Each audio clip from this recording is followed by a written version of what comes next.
Chapter 19. In search of the plans.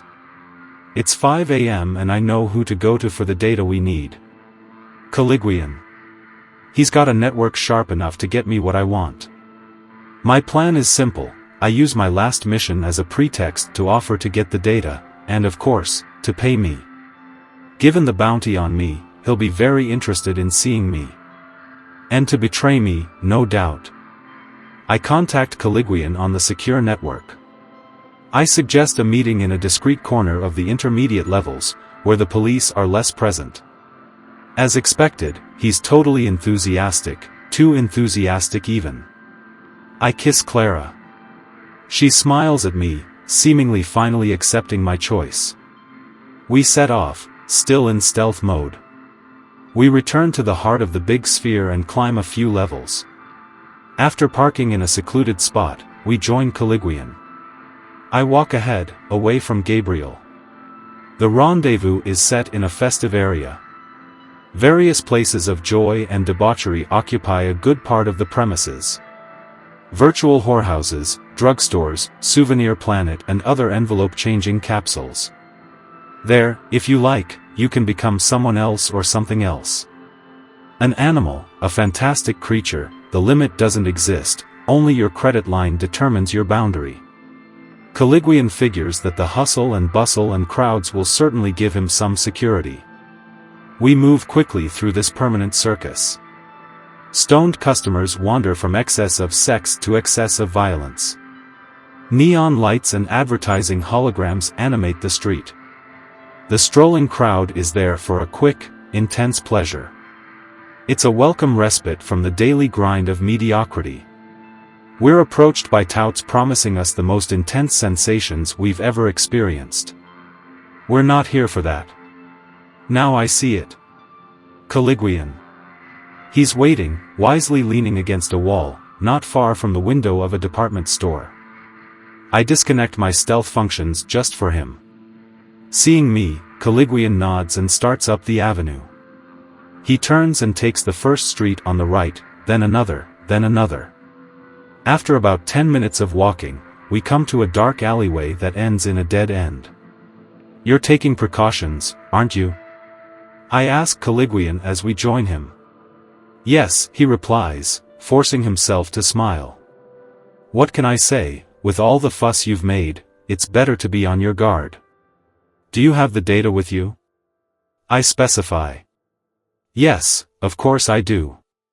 But you're going to start by paying me, okay? He replies. There have been a few changes to the program. Caliguian has just removed his hands from his large coat and is pointing a plasma mini-Mauser at me. He shouts confidently. Send me the info before I blow your face off. I tell him firmly. Pay up and it's yours. Then I raise my arms and move against the wall, cautiously, to the far side of the alley. He says to me. I don't think you're in a position to argue. So give me that disc. I reply. You've always been and always will be a piece of shit, Caliguian. You use my work, you take your commission without running the slightest risk, but that's not enough for you. Now you want it all. He exults. Our collaboration couldn't last forever.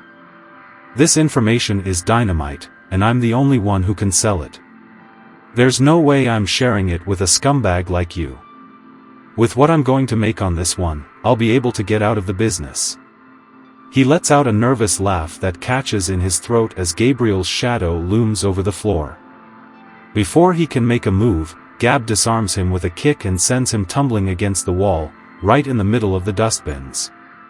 I pick up the mini-Mauser and approach Caliguian, who's trying to get up, holding his arm. My arm. He's broken my arm. I grab him by the collar, pin him against the wall, press the barrel of his gun against his temple and say firmly. We're not just going to break your arm, you fat bastard, if you keep moaning. Gabriel joins in. Yes. Let me finish him off, Nathan, I want to let off some steam. His ugly face makes me want to hit him. Let me finish him off. Gabriel, his eyes bulging, stamps his feet and flexes his imposing muscles under his t-shirt. Caliguian's forehead is now starting to sweat. Drawing him towards me, I knee him in the stomach and say, "You wanted to double-cross me. I knew I had to watch out for a scumbag like you." Bent double, Caliguian tries to catch his breath. He manages to say, "Wait. Just a moment. I've got some money. Here's my bank disc." I take Caliguian's financial chip. And tell him, "I don't give a damn about your credits. I need information. And I need it now." His face breaks and he quickly realizes he has no choice. I need the plans and all the security data for Bank 8 Sector -3. I take out a case from inside my jacket. I open it and show its contents to Caliguian. "You see these plates, they don't look like anything, but, do you know what they are?" He stammers. No. "What are they? What are you going to do?" "Come on." Lou explains. "Well, on the battlefield, when a soldier is wounded, when he has a limb torn off, you have to quickly cut and cauterize. In fact, it's quite simple. You place one of these plates around the limb to be severed, activate its functions and it automatically cuts. Immediately you're left with a beautiful stump. Shall we give it a try?" His face changes in fear and he starts to moan. "No. Nunun." I place an automatically tightening band around his forearm and tell him, "Let's spice things up. I'm taking over your systems and disconnecting your pain-relieving functions. And instead, I'm setting your sensitivity to maximum. Let's go for a big moment. You'll enjoy it." My brother holds him firmly down and keeps the dog's mouth shut. I trigger the camera, which immediately starts whistling slightly. The limb glows red. Little by little, we cut it off. As expected, the limb falls to the ground. The tourniquets maintain his vital fluids, without which he would empty in seconds. He implores my brother with his eyes. But all he gets is a sphinx-like response, impassive and cold.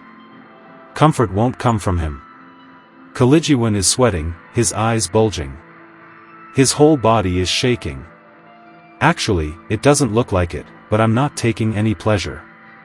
I'm all about appearances, it's all about attitude.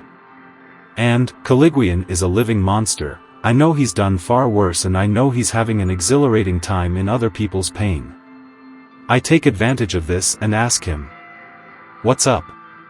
What are we going to do? Should I go on?" My brother releases his grip. He doesn't hesitate for a second. "No. Stop it. All right, stop. Tell me what you want. I'll get you whatever you want." Gabriel takes out the appropriate equipment. He sets up 4 black cubes. 2 against the wall behind Caliguian and 2 behind us. He triggers the system.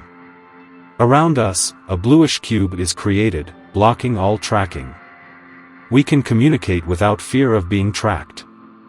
I give Caliguian my orders. I've already done my research.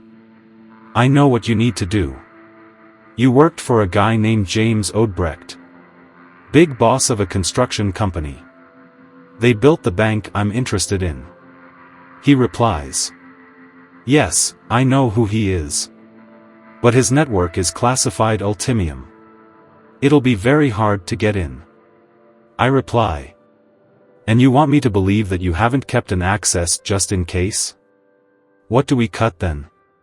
I start to open my case to take out a new strip of flexible metal. No. No, it's fine. Yes, I've got it. I can get into his system. He logs on immediately and launches his attack on his former client.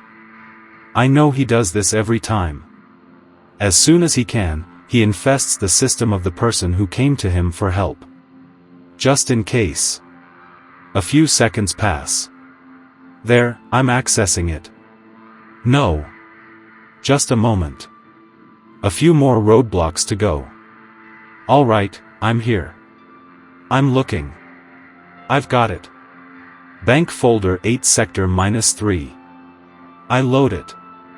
I instantly receive the data and say, wait. I check. I enter the file. List the data. Check dates and origins. It's all there. The authentication certificates confirm the validity of the information. I look at Gab and tell him, that's it. We can leave, but I don't want to take any risks.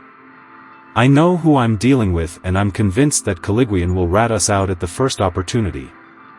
I retrieve from the ground the weapon he wanted to use against me. In a fraction of a second, the birth of a scream, fright and fear overwhelm him. But it's all gone, ephemeral and insubstantial. I don't give him a chance and immediately shoot him in the head. His already weakened body collapses to the ground. A jet of fluid punctuated by a few sparks decorates the middle of his forehead. We leave the alley in a hurry. We pick up our gear and hurry back. There's a lot to do.